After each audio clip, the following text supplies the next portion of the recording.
Assalamualaikum warahmatullahi wabarakatuh. Perkenalkan, nama saya Alia Fajrila.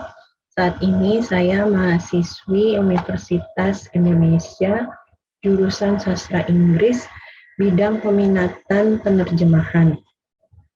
Pada kesempatan ini, saya akan mempresentasikan materi sebagai tugas mata kuliah Bahasa Indonesia, Tata Bahasa, dan Komposisi. Baik, saya akan memulai.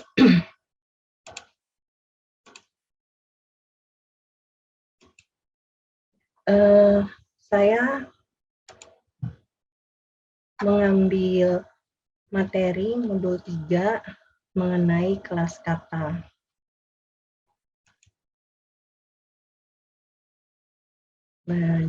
Para ahli tata bahasa berbeda pendapat mengenai kategorisasi kata dalam bahasa Indonesia.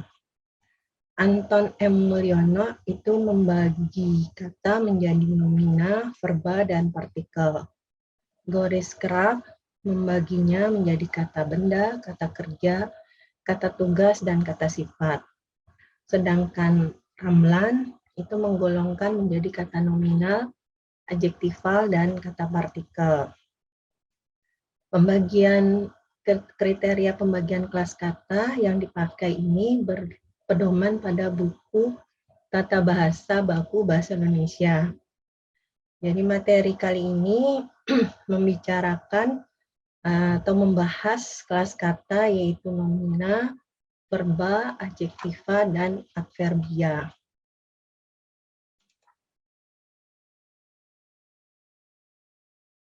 Nomina, pengertian nomina atau kata benda adalah kata yang mengacu pada manusia, binatang, benda, konsep atau pengertian, dan segala sesuatu yang dibendakan. Contoh nomina seperti nama diri, guru, rumah, batu, kucing, meja, kebangsaan, dan keagungan. Ciri nomina yang pertama, nomina cenderung menduduki fungsi subjek, objek, pelengkap, atau keterangan dalam kalimat yang berpredikat verba. Kedua, nomina tidak dapat diingkarkan dengan kata tidak. Kata pengingkarnya ialah bukan. Yang ketiga, nomina umumnya dapat diikuti oleh adjektiva, baik secara langsung maupun dengan diantarai oleh kata yang. Segi bentuk nomina, dari segi bentuk morfologisnya, nomina itu terdiri dari dua macam, nomina dasar dan nomina turunan. Nomina dasar adalah nomina yang hanya terdiri dari satu morfem. Nomina dasar dibagi nomina dasar umum, itu contohnya seperti meja, buku, rumah, malam, minggu, tahun, hukum. Dan nomina dasar khusus ada beberapa subkategorinya, itu nomina yang mengacu pada tempat. Contohnya atas, dalam, bawah, depan, terus juga di atas, di dalam. Nah, dapat bergabung dengan nomina lain menjadi contohnya di atas atap, di bawah meja, di dalam rumah. Yang kedua, nomina mewakili nama geografis. Contohnya Bandung, Jakarta. Terus ketiga, nomina yang menyatakan penggolongan kata secara idiomatis. Contohnya butir, batang, ekor, dan buah. Dan yang berikutnya, nomina mewakili nama diri, seperti Tommy, Santi, Budi, Alia. Terus kemudian nomina mewakili hubungan kekerabatan, contoh paman, tante, adik, kakak. Dan yang berikutnya, nomina menunjukkan waktu, Selasa, Kamis, kemarin, besok. Nah, yang kedua, nomina turunan. Nomina turunan itu selalu bersifat polimorfemis, karena setidaknya terdiri dari 2 morfem. Nomina dapat diturunkan melalui afiksasi, perulangan, atau pemajemukan. Afiksasi nomina adalah suatu proses pembentukan nomina dengan menambahkan afiks tertentu pada kata dasar. Yang kedua, perulangan nomina atau reduplikasi adalah proses penurunan kata dengan perulangan, baik secara utuh maupun sebagian. Menurut bentuknya dibagi menjadi 4 kelompok. Yang pertama, perulangan utuh, contohnya buku-buku, siswa-siswa, rumah-rumah. Kedua, perulangan salin suara, contohnya coret-coret, sayur-mayur, desas-desus, gerak-gerik. Ketiga, perulangan sebagian, surat-surat kabar, orang-orang tua. Dan keempat, perulangan yang disertai pengafiksan, seperti contohnya main-mainan, buah-buahan, batu-batuan. Dan yang ketiga, pemajemukan nomina dan idiom. Ini ada yang perlu dibedakan, namun ada juga kesamaan antara nomina majemuk dan idiom. Kedua, verba. Pengertian verba berdasarkan sematis. Verba atau kata kerja merupakan kata-kata yang menyatakan perbuatan, proses, atau keadaan yang bukan sifat, kualitas. Tiap verba memiliki makna inheren, ya, berhubungan erat atau melekat gitu ya, yang terkandung di dalamnya. Verba yang menyatakan perbuatan itu contohnya adik mandi, Tommy menendang bola. Kedua, verba yang menyatakan proses, contoh air itu membeku. Di sini verba yang membeku itu mengandung makna inheren proses. Nah, verba ini bisa digunakan untuk menjawab pertanyaan apa yang terjadi pada subjek. Verba proses juga menyatakan adanya perubahan dari satu keadaan ke keadaan lain. Di sini ada catatan, verba perbuatan itu berbeda dengan verba proses.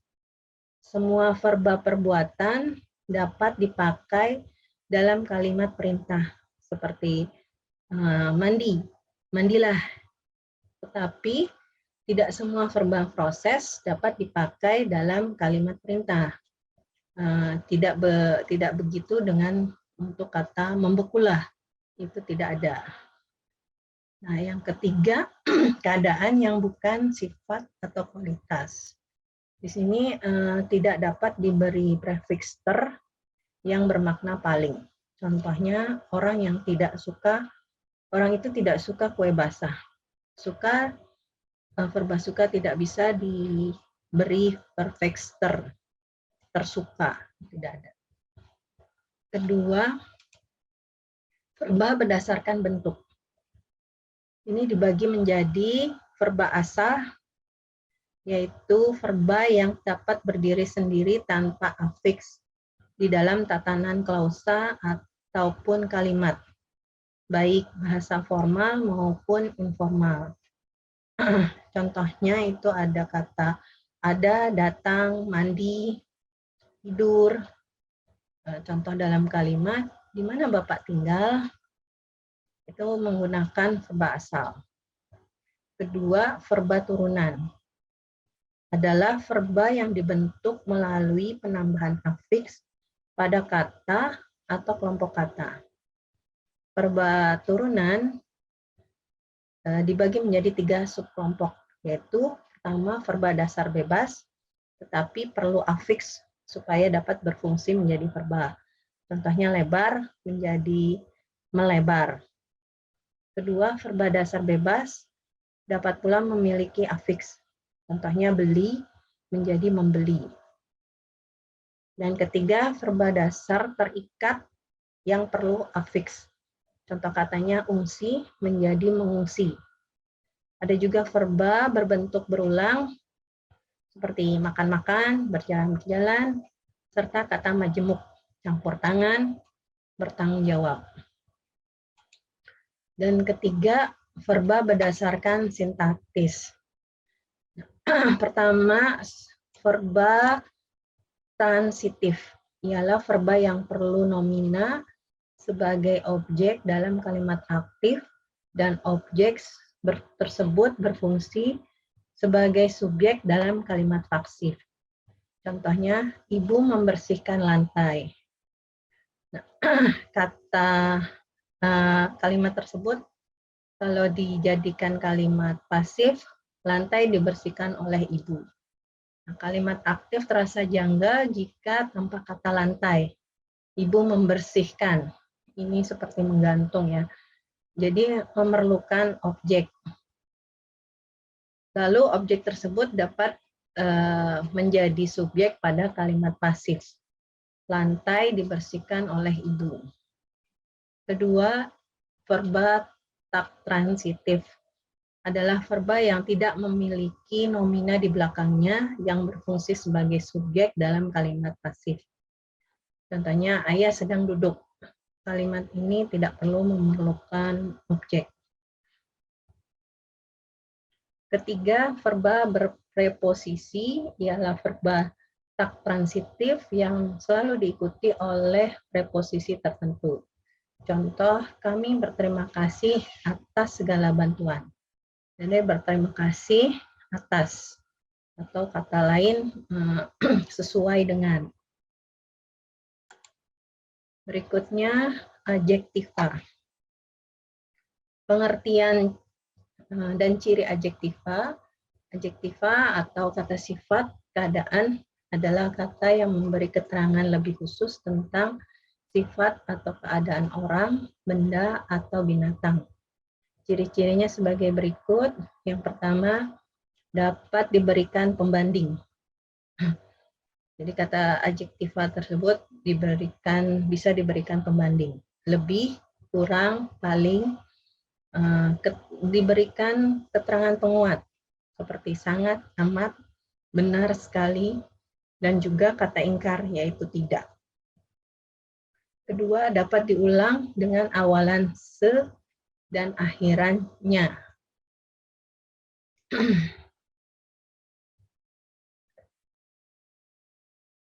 Dan yang ketiga, dapat bercirikan akhiran ar, i, wi, yah, if, al, dan ik.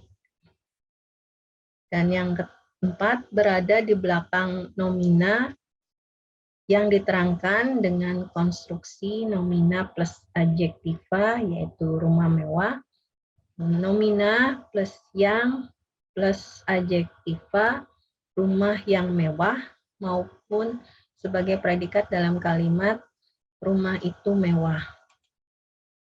Nah, adjektiva berdasarkan bentuk. Pertama, adjektiva monomorfemis, contohnya manis, asin, murah, anggun, kesal, dan ada pula yang berbentuk perulangan semu. Contohnya pura-pura, sia-sia, hati-hati, tiba-tiba. Kedua, adjektiva polimorfemis dibentuk dengan 4 cara, yaitu pengafiksan, adjektiva bersufik atau berakhiran i, iya, wi, if, dan r. Adjektiva berifiks atau sisipan Kemudian perulangan itu ada 3 cara, perulangan penuh, kecil-kecil, perulangan sebagian, besar-besaran, dan perulangan salin suara. compang-camping, hiruk-pikuk. Dan ketiga itu penggabungan yang merupakan hasil gabung sinonim, seperti kaya miskin, tua muda. Dan yang keempat itu pemajemukan merupakan gabungan dua morfem bebas atau lebih dengan berkonstruksi adjektiva ditambah nomina, kacau balau, baik hati, setia kawan. Dan yang keempat itu adverbia. Pengertian adverbia adalah kata yang menerangkan atau membatasi verba, adjektiva, nomina predikatif, atau kalimat. Nah, adverbia berbeda dengan keterangan dalam fungsi kalimat. Contohnya, Anissa pergi kemarin, atau kalimat Toto sangat mencintai Alia. Di sini nomina kemarin pada kalimat ke-9 bukanlah adverbia, melainkan keterangan. Sementara kalimat 10 terlihat adverbia sangat yang menjelaskan verba mencintai. Segi bentuk adverbia tunggal berupa kata dasar yang terdiri atas satu kata dasar, sangat, paling, hampir, selalu. Dan kata berafiks berbentuk strip D, stripnya. Jadi, contohnya sebaiknya, secepatnya, sesungguhnya, atau D stripnya. Contohnya agaknya, biasanya, rupanya, atau terstrip D, terlampau, terlalu, terkadang. Dan yang ketiga, kata ulang diperinci dengan 4 macam. Pertama, pengulangan kata dasar, pelan-pelan, diam-diam. Kedua, pengulangan kata dasar dengan penambahan prefiks C, setinggi-tinggi, sepandai-pandai. Dan ketiga, pengulangan kata dasar dengan penambahan sufiks an, habis-habisan, mati-matian. Dan keempat, pengulangan kata dasar dengan penambah gabungan afiks strip D, stripnya. Contoh, sedalam-dalamnya, sekuat-kuatnya. Kedua, adverbia gabungan terdiri atas dua adverbia yang berupa kata dasar, ada yang berdampingan, lagi pula hanya saja, dan ada pula yang tidak berdampingan. Contohnya hanya kalimat saja, atau bukan titik-titik saja. Ya, terima kasih. Referensi materi kali ini dari buku materi BING 4212 modul 3. Sekian presentasi saya. Semoga bermanfaat. Wassalamualaikum warahmatullahi wabarakatuh.